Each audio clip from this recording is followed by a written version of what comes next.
Ladies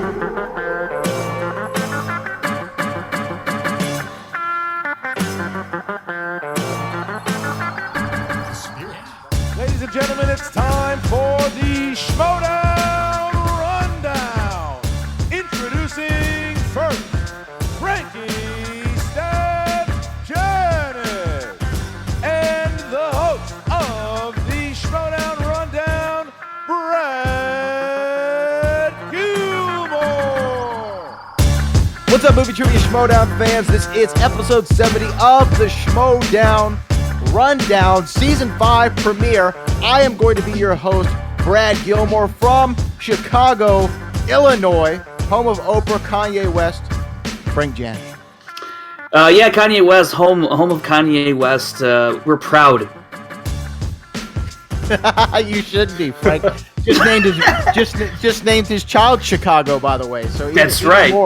Even more love for That's right. And joining us, returning to the Schmoedown Rundown, he is the creator of the show, former host, and once again, I'm going to congratulate him on winning the award for Podcast of the Year. Mr. Aaron Turner joins us. Aaron, how you doing? Bradrick, I really appreciate that thing that you're saying there, but it's your guys' award. Put it on your mantles and love it forever. But a quick thing, in Orlando, I don't know who lives here, but Ken Griffey Jr. and Tiger Woods both live here. I don't know if they're from here, though, so there's that. Well, there's always that. I'm from the great city of Houston, Texas, and we have many people, including Booker T, myself, and The Undertaker. Didn't mean to put myself over there. But let's talk about the Movie Trivia Schmoedown. That's why we're here. A lot's gone on since, Frank, you and I talked last week. We broke down the Movie Trivia Schmoedown Awards. If you haven't checked that out, go ahead and do so, along with several great special guest interviews conducted by Frank Numbers Janisch over there. But a lot of news. Let's talk about it. It launched January 31st, a day early. Surprise. At the end of the month, it was the Patreon. The Patreon launch, a lot of awesome tiers going from $1 and all the way up to whatever you want to go up to, I guess. You can donate whatever, but starting at $1, a lot of awesome tiers, a lot of awesome giveaways. I mean, things that you can really do and be involved with the Schmoedown. You can help grow this thing, help the rundown out, Frank. Tell us about some of the tiers, Frank. What'd you think of the Patreon? Yeah, I like that. There's some small tiers to start off: $1, $5, $10. I think that's a reasonably priced tiers, and especially for what you get. That $10 tier, you get that once a month. You get one match a week ahead of schedule that before it appears on Collider's channel, and then one that I'm really interested in seeing people sign up for is the Skype audition with Christian Harloff. I want to see how many people really. Truly think they know that if they got what it takes, we could find the next, dare I say, Rachel Cushing. I doubt it, but maybe close. You never know. And Frank, by the way, I signed you up for the free for all. I told you that, right? Aaron Turner, what do you think of the Patreon? What do you think of some of the tiers and the levels? I'll tell you the one that sticks out to me the most is the it's choose your own wheel slice for a match. That one's pretty fun. That's the $60 or more tier.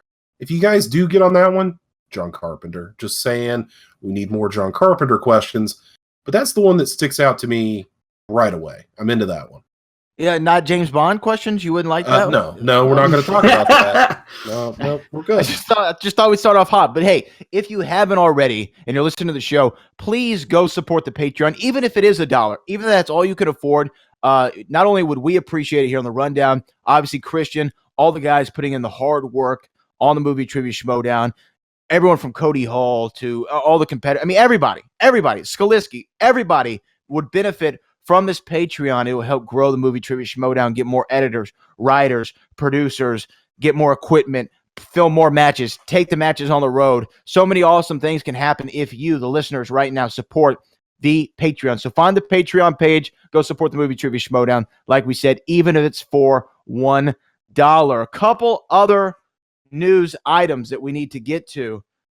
Frank, there's been a lot in the week since we talked. A lot of match announcements. Why don't you tell us a couple of the match announcements that we've gotten over the last 7 days?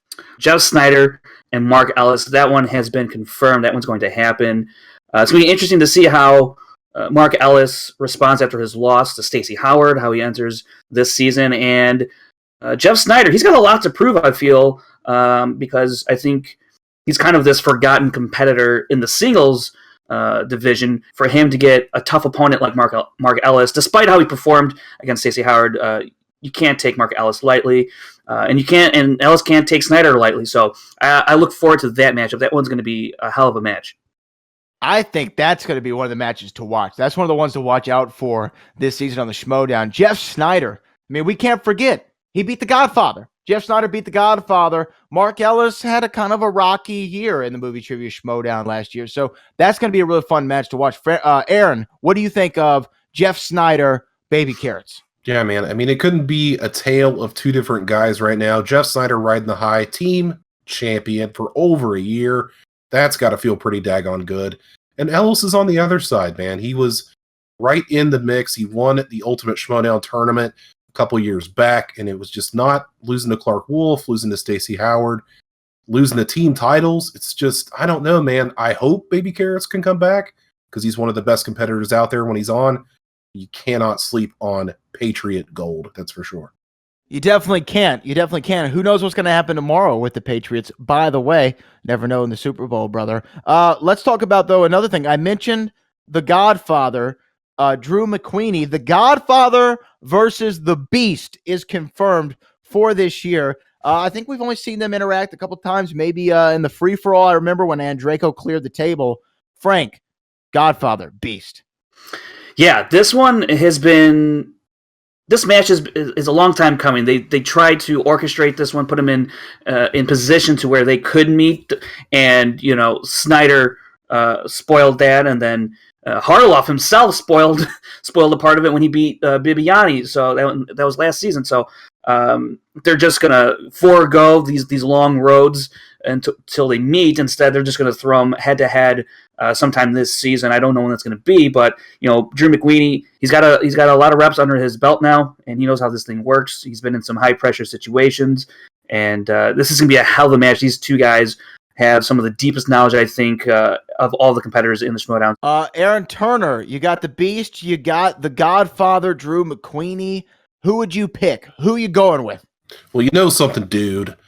This was my most anticipated match of last year. I wanted it to happen for so long. This was my Super Bowl, was Bibbs and McQueenie. At the beginning of the year, it looked like we were heading towards that for a big title match.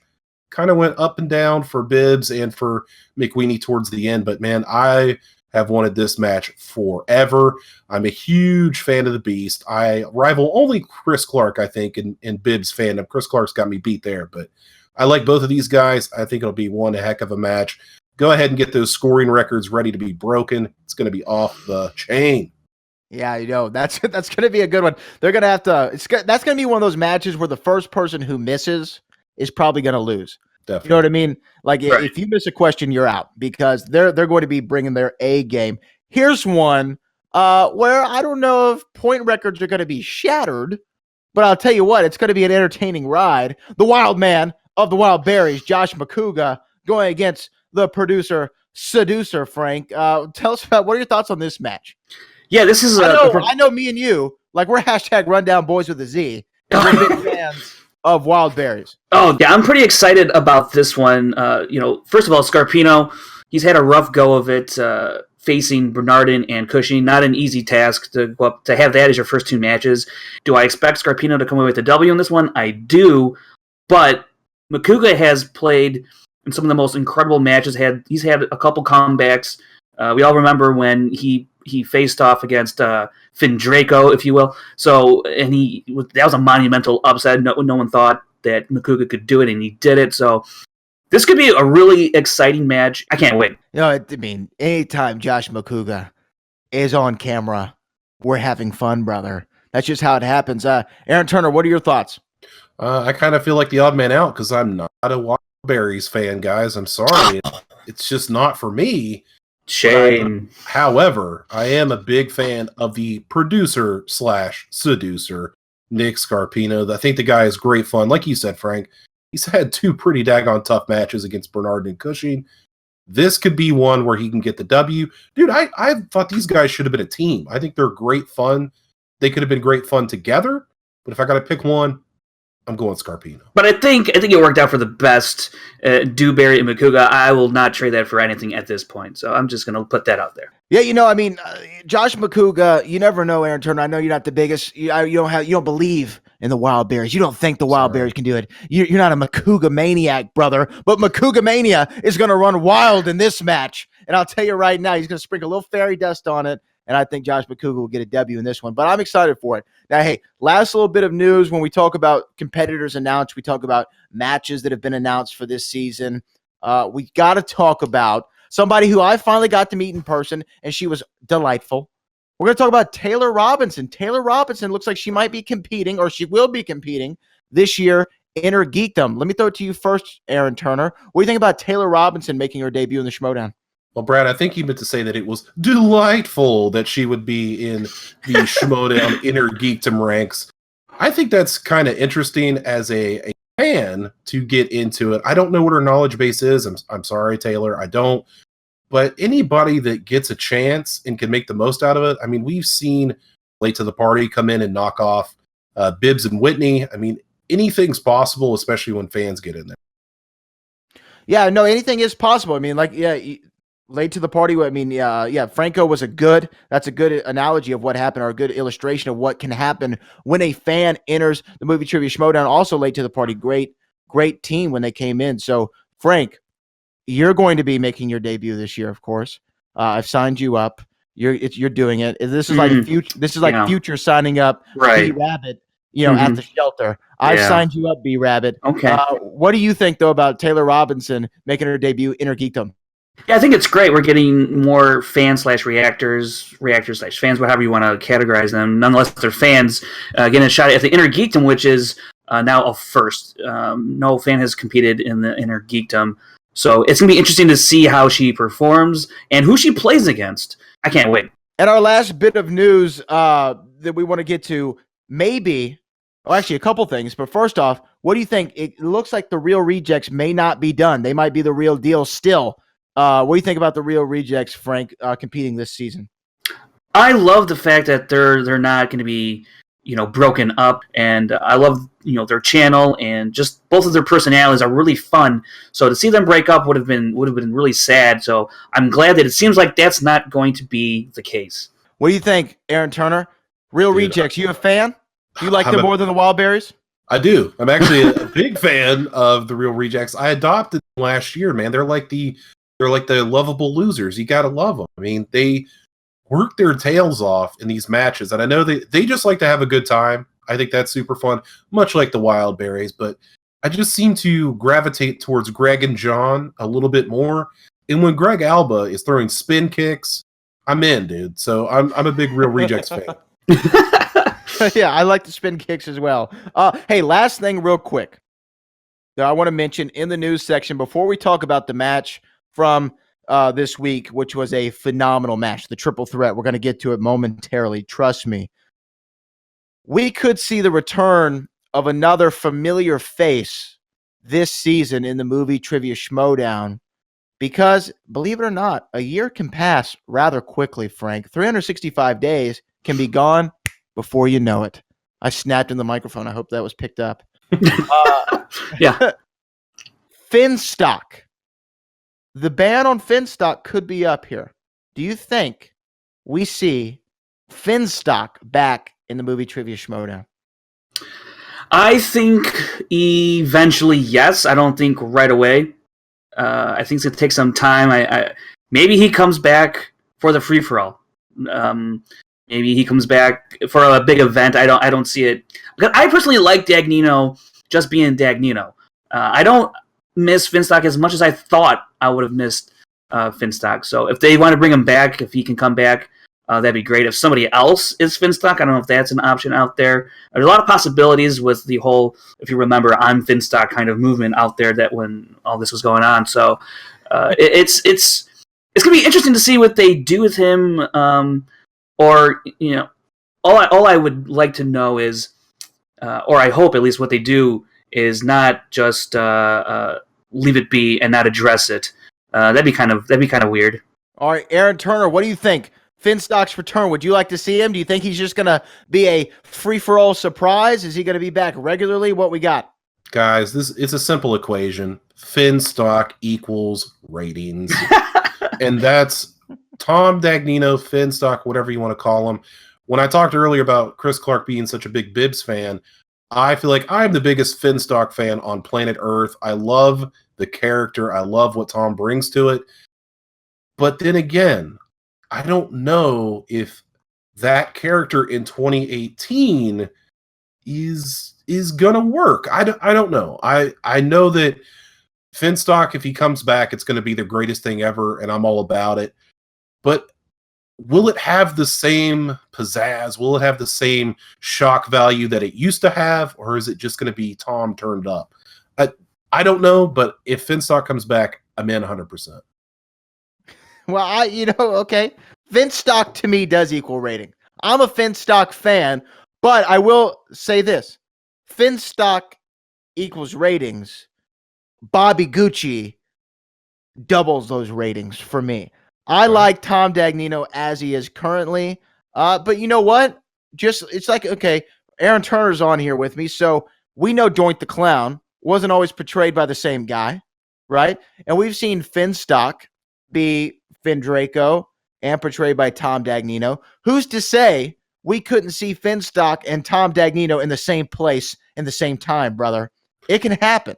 Hey, Finstock doesn't have to be a person. Finstock is a movement. So it just kind of doesn't matter who shows up as long as Finstock is in the building, dude. That's right, brother. I appreciate that. Well, hey, guys, let's talk about it because that's what we're here for. This is the Season 5 premiere match for the Movie Trivia Schmoedown, and it's a big one. It's a hell of a way to start the season. We have JTE, one half of the team champions. We have Rachel Cushing, the Rookie of the Year. We have Mike Kalinowski. This is 1, 2, and 3 to determine who gets the championship shot at Sam Levine, the inglorious one, Sam I Am Levine. This is a big match. I want to throw to you, Aaron Turner. Frank and I, we talked about this match not off air last week, and we talked about it a little bit on the show about our expectations, our predictions. For you, what was when you saw this match was going to open Season 5? What was going through your mind? Yay, Rachel, because I'm a huge Rachel Cushing mark, big time. But it's good to see these three competitors because they were the last three in the tournament.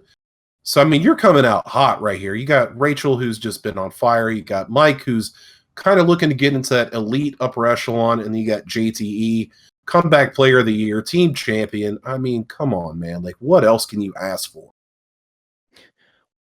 I agree with you. I mean, to me, this was like, wow, we are really going back to the Schmoedown. Shout out to Bryan Ward, because this was the way to kick off the season. You're giving us what we want right out of the gate, and I thought that this was the perfect match to do so. And we're about to get into the breakdown. Frank, you were there. Yeah, you saw this match go down live. Yeah. Yeah. Before we get into the match, talk about the environment. Talk about the feeling in the studio before this match was about to go down.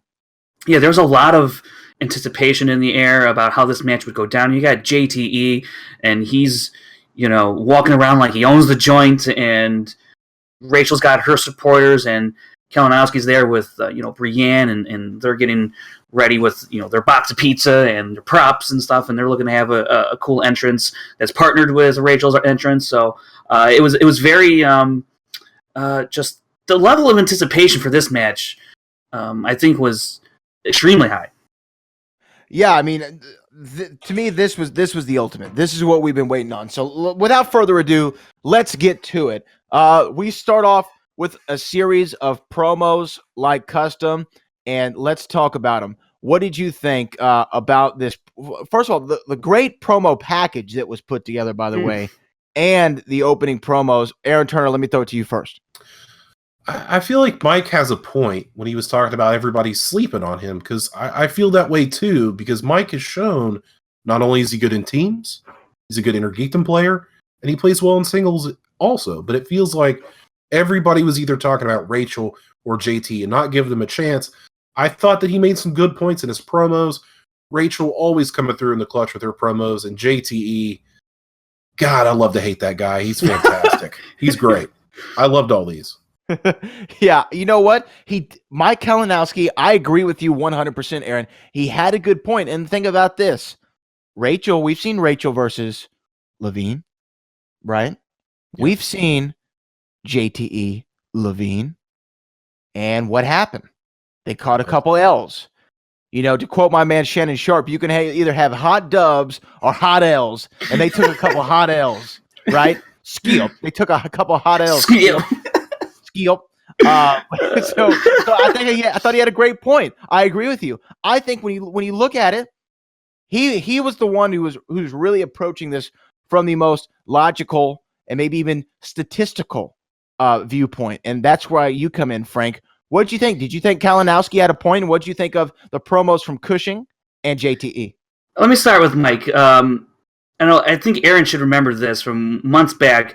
I've never really been sold on Kalinowski as an upper echelon player. Ooh. Just haven't.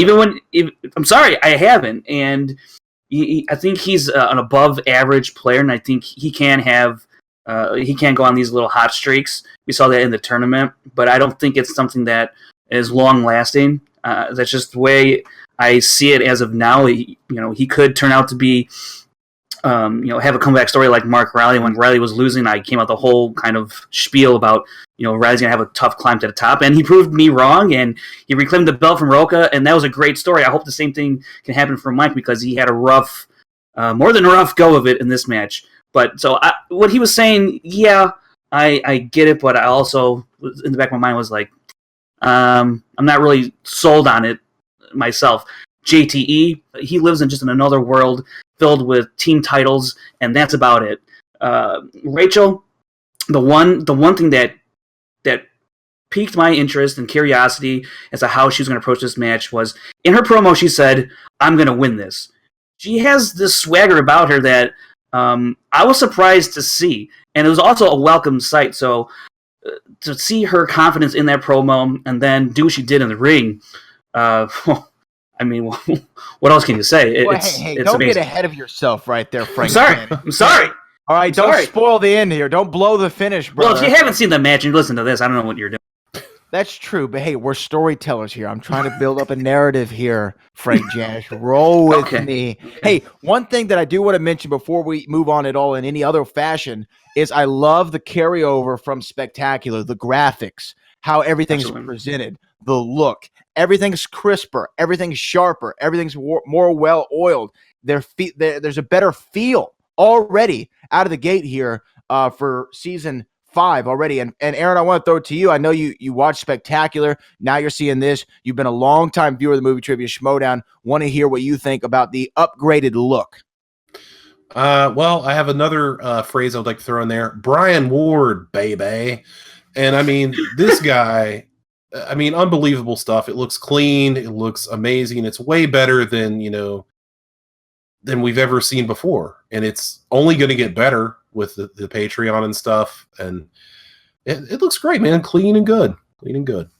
Bryan Ward, baby. I love that. And by the way, while we're giving shout out to Chris Clark on the engineers on the 1s and 2s for this episode. Shout out to you. But let's move on. Let's talk about the entrances, because I would like to think that these entrances were also another phenomenal way to start off the season. You had Rachel, you had Mike, and you had JTE. Frank, throw it to you first. What was your favorite of the 3 entrances? I love Rachel. She just tearing apart a lion. That's great. I mean, she's smashed a tomato. She's busted up other stuff, and now she's tearing the stuffing out of a lion, which was a huge foreshadowing for this match. But I gotta say something about Mike. So before the match, Mike Kalinowski did not have the beard that you saw. That's what I wanted to ask you about. Oh my gosh! We both attended these tapings. I did not see this match, but Kalinowski, when I saw him earlier in the day, maybe a little bit of light scruff. Yeah. It was a little lighter, and then I know he left the area, and then he came back, and it was like fully grown in. I was like, "Whoa, what did you do?" And it was like, and then it looked real. I was like, did he? It was lighter before, right? Because now it's all filled in, and it's dark, and it's so that was really fun, and the whole cliffhanger element that JTE did not partake in. So. Yeah, Aaron Turner will probably remember this. Back in the late 90s in WCW, Hogan definitely did whatever Mike Kalinowski did. No, you're lying. Stop. That's a shoot beard, brother. That's not a shoot beard, brother. He had his beard painted on. And, the only person to ever grow two different colors of facial hair. He had the blonde mustache and then, like, perfection. Brown scruff. What did you think? What entrance stuck out to you, Aaron Turner? I gotta say, man, like Cobra is not like in the top of my Stallone filmography, so it took me a second, and dare I say, it took me another second to realize what the lion meant. Like I don't know what I was doing watching this match, but I was in kind of a haze, I guess. But JTE was my favorite because he did not partake. That was my absolute favorite. He just comes out just regular JTE and Ken and Grace. He's a heel. That's what heels do. Yes. Yeah. You know what? I heard Chris Jericho say this one time. It's one thing to get the people to hate you, right? And sometimes when you're so good at being hated, the fans start to root for you. But it takes a very special type person to continue to be hated, even when you reach that zenith of being a heel. And I think JTE has really gotten that down to where even though how great he is inside the Schmoedown, how great he is as a heel, we still want to boo him. We still want to root against JTE. That's the mark of a good heel. For me, I thought Mike KO ran away with this. The Cobra references, the Cabretti thing, and then I thought, oh my, okay, he looks like Cobra, right? I mean, he's definitely Stallone, looks like Cobra, and then when the pizza came out and the scissors came out, and he cut the pizza with the scissors, that was a spectacular moment for me, as well as probably many viewers of the film Cobra, meaning, what the hell is going on right now? I've never seen that before in my entire life. It's like eating a Snickers bar with a knife and fork. Pizza's hot. Pizza is hot, brother. You got to eat it with gloves and scissors. But I thought that he had a great entrance. Obviously, Rachel Cushing with the metaphor of tearing off the lion's head. I enjoyed that one as well. The cliffhangers as well. So I thought that the entrances, once again, another, I think, a way to really come out of the gate hot and say, we're back for season 5 and we're back in a big way. I think without further ado, guys, we should talk about the match. Let's get into it. I mean, Frank's tried to give it away already for half the episode, so I figure we might as well get it away. Okay. Frank, narrative, right. Storyteller, come on. It's a good bouncer. I'm like Chris Nolan and Dunkirk. I bounce all over the place. You're like, easy. Okay, let's talk about it. Round number 1 ends with a very surprising score, I think, to some Kalinowski fans, aka Linus. We had Cushing with 9, Kalinowski with 3, JTE with 7. Rachel Cushing in the lead by 2 points. The story here, obviously, Aaron Turner, is Kalinowski in round number 1. Is that the story? Yes, it's definitely the story. Okay. What was your analysis of Mike Kalinowski? Oh, guys, it's like this. He doesn't get Tom Hardy in The Revenant. Okay. Sacha Baron Cohen in Talladega Nights. Nicholas Hoult in Warm Bodies. He was close on those last 2, and thank God for GoldenEye. Unfortunately, 007. But hey, it was a rough round for Mike. I mean, you cannot get off to a start like this with Rachel and JTE. It was looking bad already for him. That was the story for me. And Rachel, the Destroyer, just unbelievable performance. Frank, you seem to disagree with me a little bit. The story wasn't the story? No, it's Rachel. It's Rachel. She went perfect. And in this high stakes match, she went perfect in the first round against JT and Kalinowski. I mean, that's huge, and it's highly important, to take advantage of Kalinowski's stumbles right out the gate. It was highly important that you keep pace with JTE. In fact, it was JTE trying to keep pace with Rachel by the time this round was done with. So for her to go absolutely perfect, nail everything, is. And look, I can understand missing a couple in the beginning, but you miss one, all right. You miss two, it's not looking good. You miss three, it's almost over against these two players. Aaron already talked about that, and I completely agree. You can't do that against these two players like Rachel and JTE. But, JT was not out of it, but Rachel, she was in full control after one. She definitely, okay, so I understand. Rachel Cushing, perfect round. Obviously, that's a big story, but for me, sometimes the bigger story is okay, look, Super Bowl's tomorrow. Yeah, Super Bowl's tomorrow, right? Let's talk about last year's Super Bowl that happened in the great city and state of Houston, Texas. The story at halftime was the Falcons were whooping that ass, right? 28-3. And then the Patriots come back and they win in overtime. But the story for me, the one I was talking about, I'm like, whoa, how did the Falcons blow that lead? How did they end up losing this game? And so that's what I'm saying. Like, I expect excellence out of Tom Brady. I would like to answer that question, if I may. Hold on. I expect excellence out of Tom Brady. I expect excellence out of Rachel Cushing. So when they deliver that to me, I am not as I don't want to say I'm not as impressed. It's always impressive, but I am not as surprised. But when something like what happened to Mike Kalinowski in round one happens, when a team that's up 28-3 lose a Super Bowl, that's the story for me. But Aaron, you wanted to say something? Yeah, the reason that the Falcons did not win was because they don't have Tom Brady. And guess what this game had? Tom Brady, also known as Rachel Cushing. So JT won't appreciate that.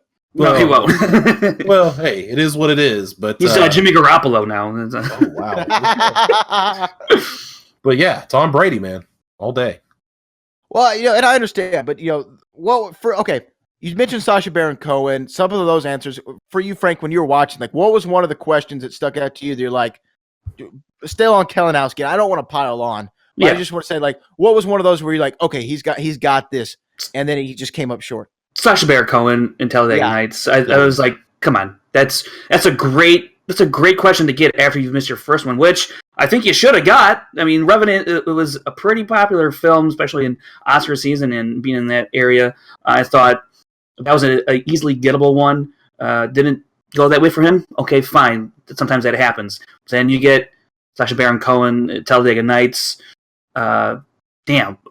I thought that's when I knew it wasn't going to be a good match for Mike. It's going to be a tough one right off the bat. I mean, you're down 2-0 to Rachel and JTE. Yeah, that's tough.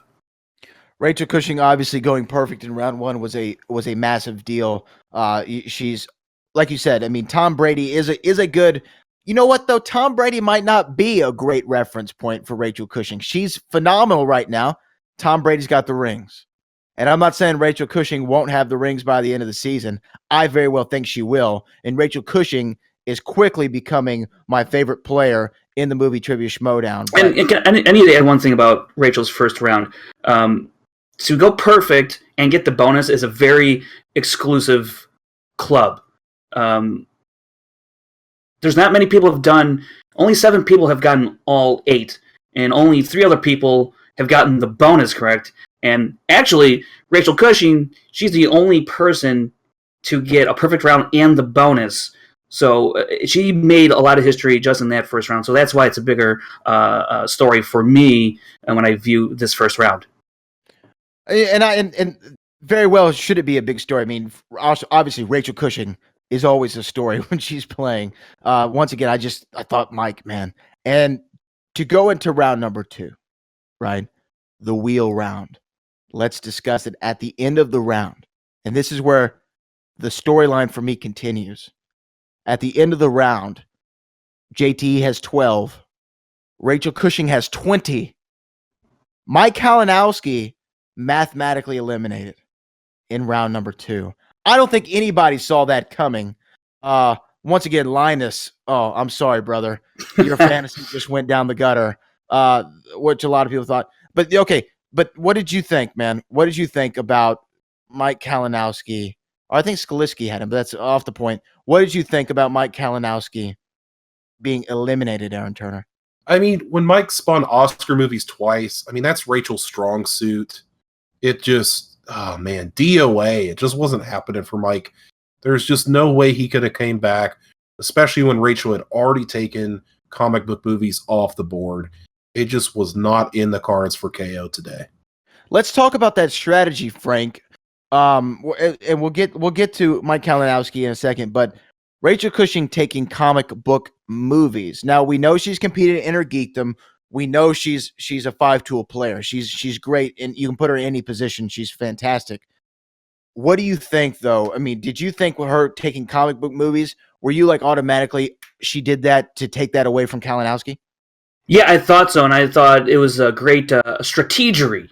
And when I'm looking at her numbers from Inner Geekdom, she really kills it in Marvel movies, and she's a little behind more on the DC stuff. But you're not in Inner Geekdom, so you can expect those percentages to go up a little bit more in a regular league play match in singles division like this. Great strategy on her part from taking it away from Kalinowski. Prevents him, if he did get on it, prevents him from ever getting back in this match, because that's, that was his golden ticket to try and get back in this.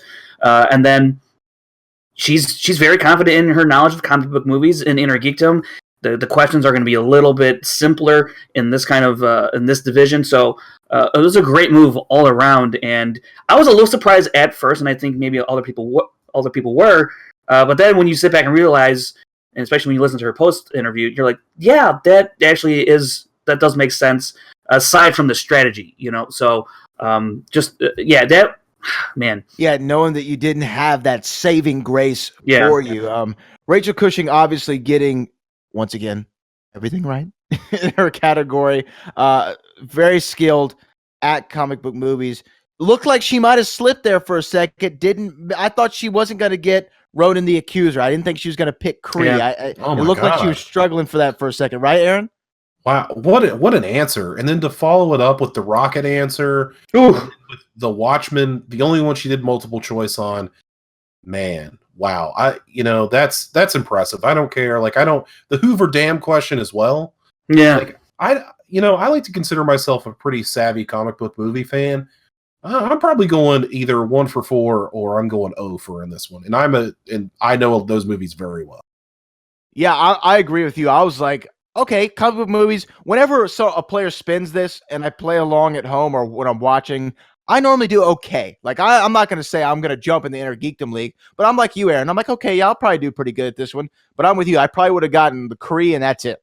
I think I would have been tapped out. Even if you give me multiple choice on that Watchmen question, I'm not getting it. So impressive by Rachel Cushing. Let's talk about JTE. Spins new releases.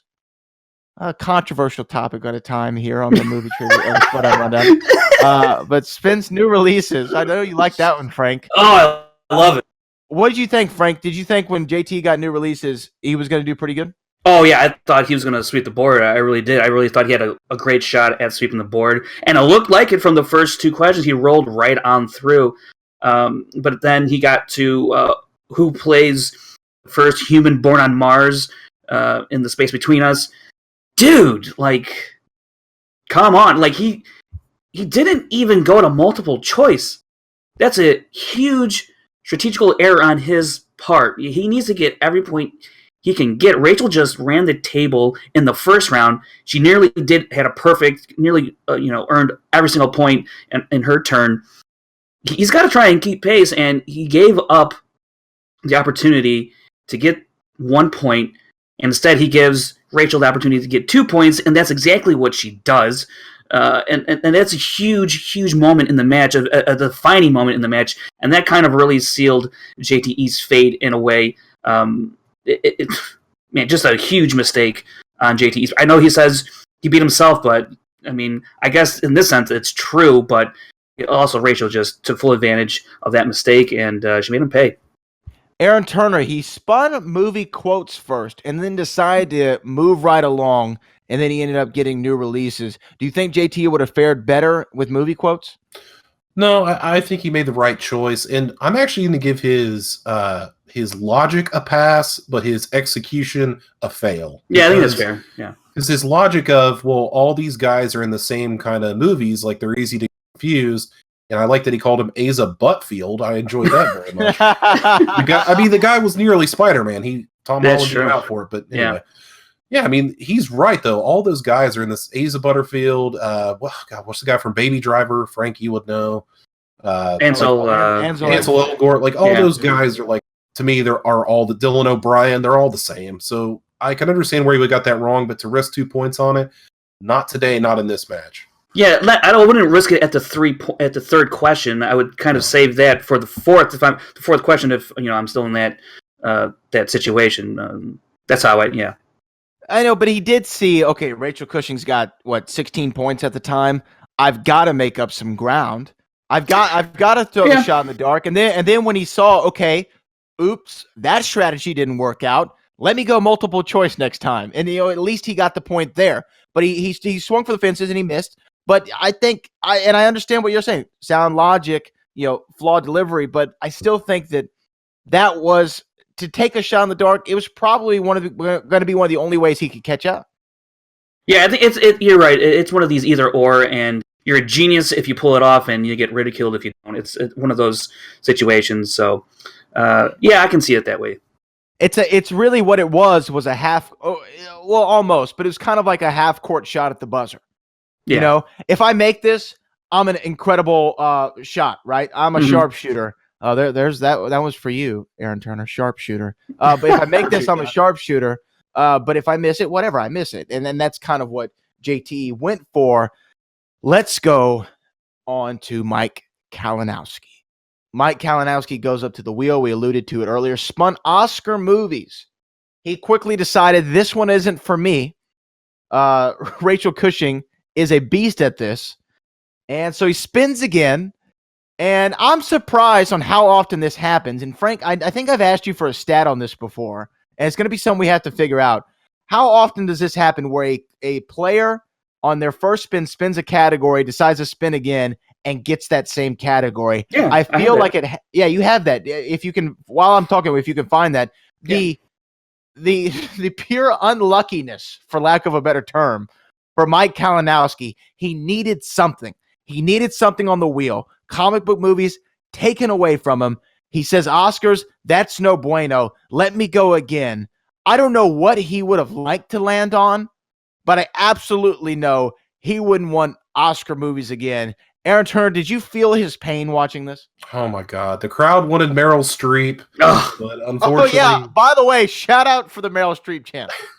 All Meryl Streep all the time, but yeah, the Oscar movies, when it came back around, I was like, oh, man, this is not going to go well. It's like being trapped because Rachel took away your strongest category, and now you're going into her strongest category. So even if you give up something, she's probably going to get it. And there was no way Mike was getting out of this. It was terrible to watch. You had Arnie and Sly. You had Meryl Streep. Obviously, comic book movies were taken. Robin Williams. Movie quotes. Of course, Spinner's Choice would have been helpful. Spy movies, Oscar movies, comedies, fantasy, sci-fi, maybe another thing that could have helped him out. Frank, you had that stat for me? Yeah, so it's kind of a surprising stat. Competitors repick almost 46% of the time. So it's not even half, and that's through over 100 Schmoedown matches in the singles division. About almost 46% of the time they repick. Wow, that's pretty. That's a pretty high stat right there. Spin harder. Spin harder. Wow, 46%. Wow, you would think that it'd be like 15, 20. 46%. That's a large thing. What do you think he could have gone for, Frank? What do you think if say he lands on Spinner's Choice? Yeah, comic book movies off the table, new releases off the table. He's got 3 points. He needs something. What do you think? This round for him, just he didn't go for the shot on the first question because he did somewhat know it, but he went to multiple choice to get Natalie Wood in that question. So Had he just gone to 2, it would have extended him at least into that third question. Weirdly enough, Natalie Wood was like all over the news this morning. Very That's strange. true. Yes. That was like wild, right? I didn't even. Yeah. Wow, didn't see that coming. What was Christopher Walken doing on that boat? We'll never know. He's friends with Robert Wagner. Oh, what was he doing on the boat? There's a lot of rumors, but anyway, I digress. Yeah. Anyway, that's a whole nother podcast for a whole nother time. That's cereal. Yeah, cereal. Bop, bop. Okay. They're great. Oscar movies. Did you think that when he got something like who won the Academy Award for Best Supporting Actor for their work in Ordinary People? Oscar movies is definitely something that anytime these come up, I'm checked out. There's nothing I can do in this category. There's nothing I can even guess at in this category. Not something that I'm very familiar with. Aaron, did you think that he had a shot of, he could get a total of 8 points, which would help him? He would have 11 to 12. JT, he and him are kind of still there. Rachel, obviously, with a big lead. She would have had 18 at the end of that. So it would have been a little bit closer. Did you think he had a shot at going 4 for 4? No chance in hell. Like, it just... I mean, I'll keep saying it, but it's like, no chance, man. There's just no chance. Everything was against him at this point. It was all rolling downhill. I don't think it would have mattered anyway. I think Rachel was going to pull no matter what. It's just staying the inevitable that Mike was going to eventually be out anyway. Yeah, it's just after that round 1, there was just really no hope for him. I mean, after round 1 and even after comic book movies was taken off, the nail was put in his coffin. Unfortunately, had he maybe gotten comic book movies, Rachel Cushing would have had a different category, right? Something could have played out better for Mike Kalinowski. But after that first round, it was almost like, and Christian called out to it after round 1, it was almost like the Sam Levine-Christian Harloff match from Spectacular. Mm-hmm. Once Levine kind of started hitting those questions and Christian still wasn't with it there, the end of the match was pretty much determined, or Christian's fate was sealed. And it's what happened to Mike Kalinowski. Eliminated after round 2. I don't think anybody really saw that one coming. Although if you look at the polls, no one saw him winning. I don't think anyone saw him being eliminated. No, heck no. Not in this fashion. No way. Just a shocker. Just a shocker after that. And Mike he chooses not to stay for round number 3, which is also very interesting. And we'll talk about the aftermath of the match here in a moment. JTE, Rachel Cushing, going into this. Obviously, Rachel Cushing walks off with the victory. I want to do something a little different. I want to go question by question here for a second. JTE gets question number 1. Fantasy sci-fi. What actor made their final film appearance in the Imaginarium of Dr. Parnassus? I thought this was a good question number 1. This was a good 2-pointer. Obviously, the answer being Heath Ledger. We move on to movie quotes. In what film do you hear the following quote? I am not a pirate. More specifically, I am a lawyer. That's a difficult one. Let's start there. Did you have any idea, Aaron Turner, what the answer for this was? No, I was like, oh, is that Captain Ron? I don't know. Yeah. But I don't think what is the answer? I don't even know the answer. Well, yeah, what was the answer? Does anyone remember? Hook. Oh, well, that's why I don't remember right there. Yeah, I know. Because that movie is very forgettable. Hey. Oh, it hey. was Hook. I'm sorry. Hey. It was Hook. That's actually funny you bring up Captain Ron, Aaron, because I was sitting next to Jared Hybon, and he's like, "Is that Captain Ron?" I was like, "I don't know." So it's funny you say that. Yeah. It's funny that you say that. But we saw JT was going to have to go perfect. Mm-hmm. I mean, he was going to have to. Just to stay, or I guess could he have tied? I guess he could have tied with the 3-pointer and the 5-pointer. He could have tied Rachel Cushing, but to have a chance at all in winning the match in the 3rd round, he would have to go perfect. He gets Heath Ledger, and then he slips on the banana peel here. Rachel Cushing doesn't even have to go in round 3. Yeah. She finishes with a perfect 20 points, not missing a single question.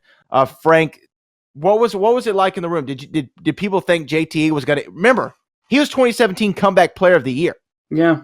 Did people smell a rally in order? No, not where I was sitting.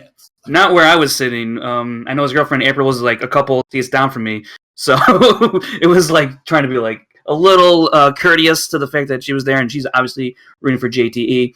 But I turned around, I was like, "This is over, right?" Like just confirming, the room's, suspicion that this is over, right? This ain't. There's no way. Had JT ran the table in the third round, who'd had 22 points. Rachel just had to sit back and relax, and JTE just, he fell short. Yeah, I mean, after the perfect round one, and then to continue in round number two, JT had a lot of ground to cover. It didn't look likely for JTE to come back. Like you said, he could have. He didn't. Rachel Cushing is the victor, and now the number one contender for the singles championship. She will face Sam Levine during championship week here in the near future. Aaron Turner, I know you're happy with the outcome of this match. I'm pleased. I have a phrase. I teased this off air. This is going to be the mic drop moment of this episode. Guys that make your t-shirts and your graphics, get ready for this. I'm going to tell you what Rachel did. Rachel taught a master class in pure whoop ass. In this no! There it is. I love it. There it is. Put it t-shirt that. Make that your motto. Put that in the Rachel Cushing Facebook group. It was an ass whooping, folks. Yeah, it was a master class in whoop ass is right. Rachel Cushing, the number one contender. And I got to think, this, I'm not a Vegas odds maker, but these are going to be close to being even on the odds of Rachel Cushing versus Sam Levine. Sam may be favored slightly because he's the champion, or this could be a Stipe Miocic, Francis Ngannou situation where, Rachel Cushing might be the favorite against the champion. I don't know. I'd like to see what the odds are going to be for that match. We go into the post-match interviews conducted by Mark Yodi Riley, the former champ himself. He talked to Rachel Cushing, and Rachel Cushing is, without a doubt, the most confident we have ever seen her. Frank, you alluded to it in the opening promos, but she is without a doubt the most confident she's ever been. And we've seen this growth from Rachel Cushing when she first came in the league. And then every time she gets a win under her belt, every time she answers, goes perfect in a round or answers a bunch of questions, gets a lot of points in one of the matches, we see that confidence grow and grow and grow. And I think this Rachel Cushing is the Rachel Cushing I've personally been waiting on, the best that she's been, without a doubt, Frank. Oh, absolutely. When she told Riley after the first round she knew she had this, that completely caught me off guard. I never thought I'd hear Rachel speak like that, just because she's a very down-to-earth and humble player. But I didn't see that remark as being cocky or anything like that. I just saw that as a transformation of herself as a player in this league, and that she knows that she belongs at the top, and she's out to prove it. Especially getting burned by Ken at the end of the year last year. It's awesome to see her really, not to be cheesy, but to fulfill her destiny. I mean, she is destined to rule all three divisions. I really do feel like that. People have been saying this, that she's a triple threat in this league. In my opinion, she's the only triple threat in this league. It's, it was an amazing match, that performance that she put on. She's only one of three people to have a perfect match, not miss a question. She went 15 of 15 in this match. Bibiani, in his debut match, he went 14 of 14. And way back in the AfterBuzz Studios, Mark Ellis, he went, I believe, 11-11 against JTE, even though he lost in the betting round. It was still a perfect game nonetheless. So she's only one of three people to ever do it. Two people in the Collider era, if you want to frame it that way. So what she did, just extraordinary. And Sam Levine. Well, Sam Levine actually made a cameo appearance in this post-match interview and actually kind of sized Rachel's, waist for the championship, make sure it fits the right way, make sure the dimensions are good. I think even Sam Levine is somewhat nervous about Rachel Cushing, and he might not have a successful first defense of that title, Aaron Turner. Guys, I mean, she's already the people's champion. Everybody loves Rachel, that she's, babyface as babyface gets. She's done it all, man. And here's just one thing that awaits. Frank, you said it. I hate to use these words. Rachel, mute this for about 5 seconds, but it is her density. No, wait, it's her destiny to win this championship. It's the only thing that, I mean, this is what it's all pointing towards, man. All the cards are set up, the things, all the points are aligned. The stars are aligned for her to take this championship, and I think she will do it in emphatic fashion. I have just one question left regarding Rachel. How will she fare in a speed round? That's my only lingering question. We're going to find out. So, yeah, we haven't seen her in that, and we'll find out very soon. I think to Aaron Turner's point, when we talk about the super babyface, Rachel Cushing really is Daniel Bryan, of that 2014 era. Every fan's behind her. She's the most skilled in the whole division, maybe the most skilled in the entire league, just like Daniel Bryan was. And all we want to do is chant yes, yes, yes at the end of this championship match when she's holding up the title. We will see. JTE said that he beat himself, Frank Janisch. Do you agree with that assessment? He lost. I mean, I think he beat himself on that third question in the second round. Again, like I said, he lives in this weird reality where he's the team champ, and that's all that matters, so that's fine. Whatever. He's a champ. He's got gold, Aaron Turner. Do you think JT beat himself? No. No, I don't. But I want to go back to something, Brad, because you didn't care for my Tom Brady analogy, so I'm going to give you another one, but I'm going to use Tom Brady again. Rachel is Tom Brady. JT is Drew Bledsoe in this equation. Ooh. Oh. And not only that, I want to say something about the match as a whole. This is one of the few matches, if ever, where all three players, they don't get hurt by this loss. Mike doesn't get hurt. He's got teams that intergeeked him still. He's still a fine singles player. It's not going to hurt him. JT's got the team belts. They've been team champions for a year. It's not going to hurt JT. Rachel's getting her championship shot. Everybody comes out looking pretty good here. Mike, of course, with the bad match. We've said it, but he's still got other things. I think everybody here is looking pretty daggone good, guys. I don't fully disagree with you. I agree with you for the most part.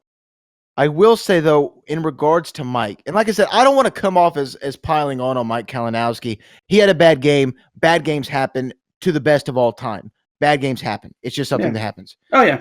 Sometimes, though, it's kind of how you handle the loss, right? And Miss Schmoedown, or Mrs. Schmoedown, Miss Movies, Bryan Chandler stepped in for the post-match interview because Mike Kalinowski chose to leave the building that day, or wasn't around to do the interview. I don't know. I think that it doesn't look great for him, right? I mean, Aaron, I want to go back to you real quick. I mean, doesn't that give him a little bit of smudge? I mean, it lowers his stock in the singles division, but the singles division is already full up with so many players that are on that upper tier. You got McWeeny, you got Bibbs, I would put there. You've got Whitney, who hasn't even debuted yet. Sam Levine, Rachel, Christian. Dude, there's headhunters in there. Mike, I think, is better served in teams, whether it be with Miss Movies, as it looks like it's going to be, or Adam Gertler, and Intergeeked him. I think that's where he needs to focus. I think in terms of singles, he's probably what they would call in the UFC a gatekeeper at this point. He's the guy that you have to beat to get to the upper echelon, but he's just kind of in between right now. Yeah, you know what? I agree with that assessment. That's something that I think you summed it up pretty good. I think Mike Kalinowski versus Jason Inman, he might walk away champion. Yeah, I'm in Mike for Kalinowski versus Sam Levine, I don't know. I think that you're right. Singles may not be his pathway. Intergeekdom, maybe teams, but I think Intergeekdom more than anything is where Mike Kalinowski should remain, honestly. Frank, what do you think about Mike Kalinowski not being involved with his own post-match interview, and do you think Intergeekdom is where he should remain? Yeah, not being involved in your own post-match, storming off like that, I get it, and it does lend itself a little more towards the hashtag Heel Watch, made famous by All the Belts podcast with Aaliyah and Dan. So that's fun for that. And as far as what Miss Movies Bryan Chandler said about this team match, I think she's going to be parading around, Collider Studio, trying out Mike Kalinowski in the league or whoever for the whole year. I don't know if she's going to compete, but I don't see her teaming up with Kalinowski for a match. I could be wrong, but I don't see it at this point. And what was your other point? What is it? Oh, the his Inner Geekdom Geekdom. stuff. Yeah. I think that's really the only place that he can make a kind of any kind of mark, a substantial mark, because as we've seen singles, it's too deep, and teams above the line, Patriots, top 10.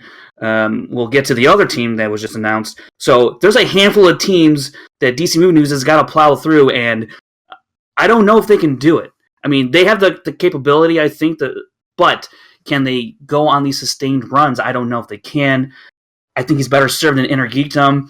And even then, you got Rachel, you got Inman, you got Hector Navarro. It's stacked. All these divisions are stacked. I'm not sure where Mike is going to fall in place in one of these divisions. It's going to be tough. It's going to be tough for anybody, you know?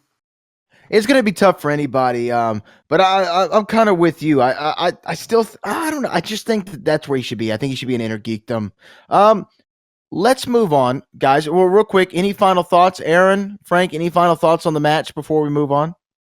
I'm good. Yeah, I got one final scoring detail that I did find out. Now, Rachel was awarded the TKO at the end of this match. We saw that. I did get word from the upper management at Schmoedown headquarters that she also will be awarded the KO against Mike Kalinowski. Oh, wow. Okay. Yeah, she will be awarded the KO, so that's going to go on her record, and that's official. So for all you fantasy players, if you got some stipulations with KOs and TKOs, she's going to get a TKO for JTE and a KO for Kalinowski. Wow, that's pretty impressive right there. I mean, that's worked really good for me because I drafted her first. yeah. Thanks for the reminder. I drafted JT first. So. Yeah. JT still gave me some points. I mean, he gave me some points. I mean, he didn't give me all the points. No, I got all the points. Yeah. I'm just okay. Whatever. Yeah. Let's move on though. After a phenomenal, by the way, stats segment from Frank Janisch. I don't want you to repeat yourself on this show, so definitely go check out the stats segment if you hadn't already. And if you didn't watch the stats segment, you missed quite the little clip there at the end of the video. Frank, I'm going to allow you to take this one away because I know that you are beyond excited for this. I'm not the only one. Let me just say, we said it. Oh, you're definitely not the only one on this show.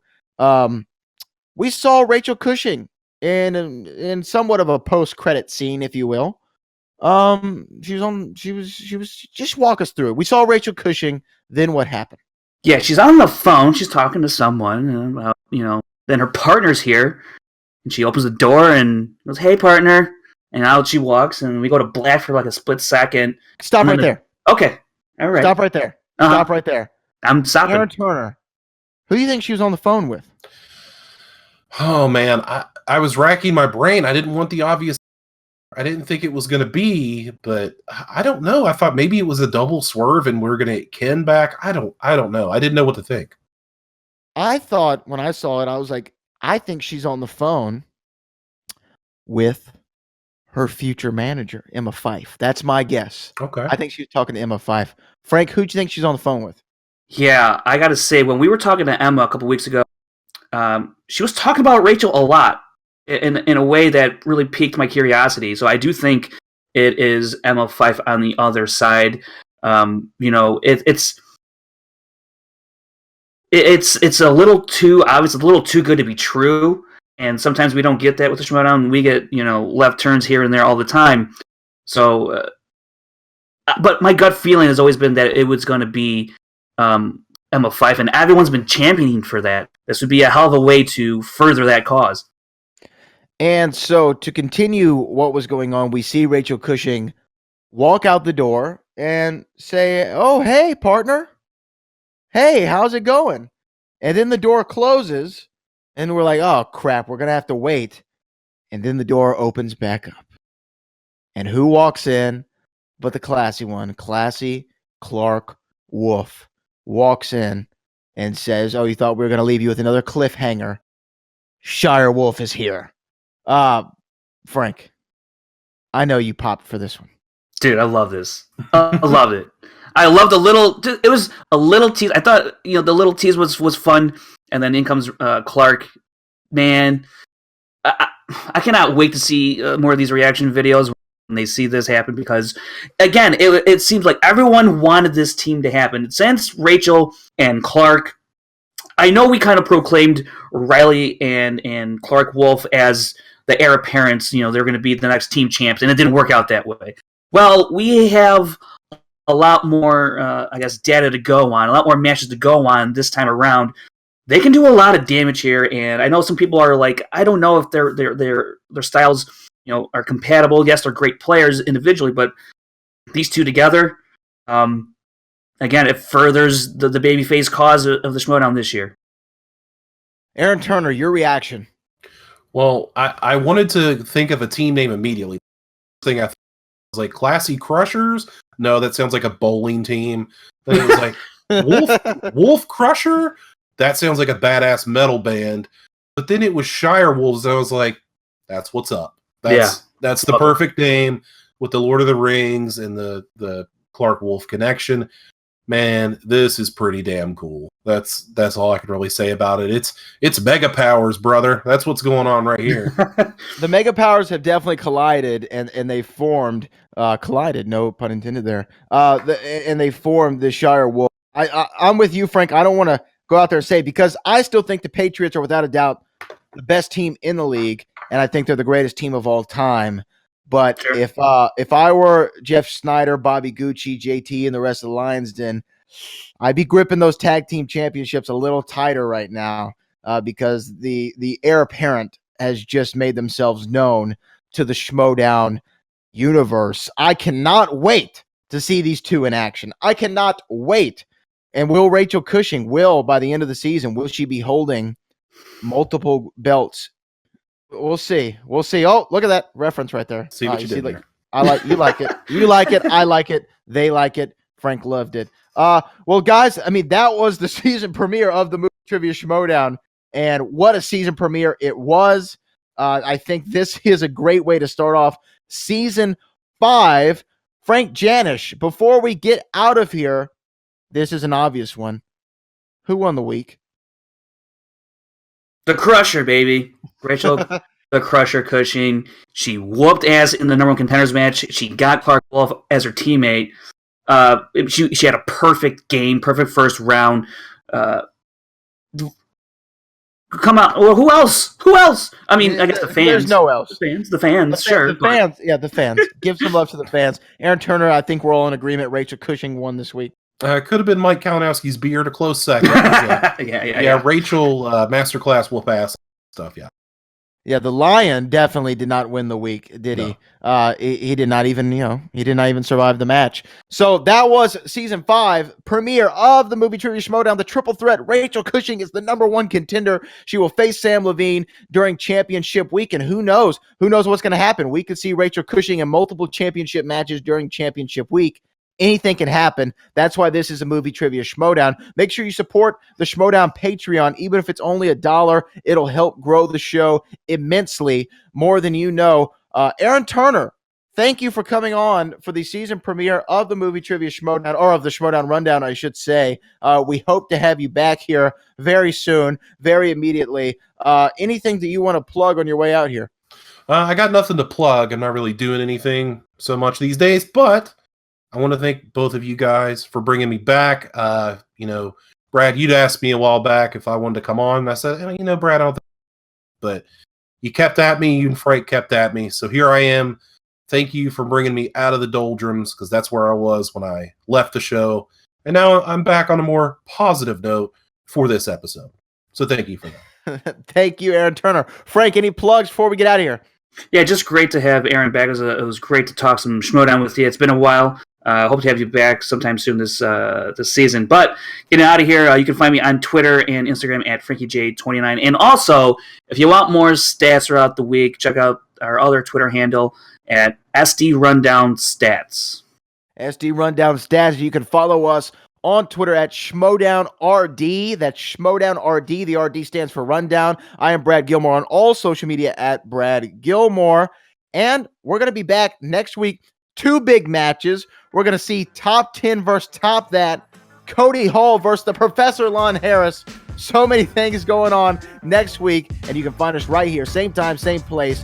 on SK Plus, Podcast One, and a variety of other places. Just find us. We'll find you. Thank you so much. We'll see you next week.